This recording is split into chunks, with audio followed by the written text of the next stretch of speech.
Guys, we are discussing about document object model. In the previous session I have covered about what is document object model, what is DOM tree, what are various types of nodes in the DOM tree, and what is the hierarchy of DOM tree. And also have explained about how to retrieve form data using document.getElement by ID. Okay, so you can get this information from these videos.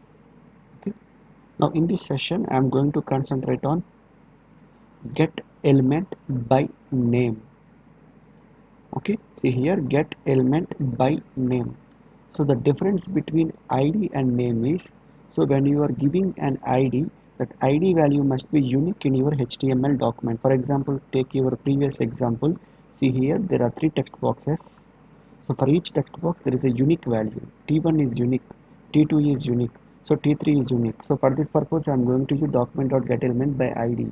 So when coming to name, so there can be duplicate values. See the same example I have changed. So there are 3 text boxes. So all have common name T1. All have common name T1. So for this purpose I am going to use document.getElements by name. Okay, this function will return a list of all elements in the document. See here, list of all documents with specified name. Okay, so it's an array. So to find the array we have a parameter called length. You can use length parameter to find the number of matched names. Okay, also we can access all the collected elements using subscript value. Okay, let me go with an example. So see here, this is the code. So let me execute this code first. Yeah, see here. So what is my logic is, for example, user has given Ashok and Kumar. If user clicks on concatenate, so total text box must be Ashok Kumar. Okay, so first of all I have to retrieve the value from text box T1, text box T2, text box T1, so text box 2, text box 3. All have common names. So for this purpose I am going to use document.getElements by name. See here, document.getElements by name. So T1, you have to give subscript value, that means first text box. Okay, this value will be retrieved to X. Okay, for second text box you have to give subscript value 1. This value will be copied to Y. Finally we are getting Z value, concatenation.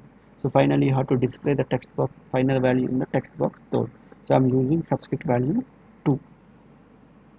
Okay, let me execute this code.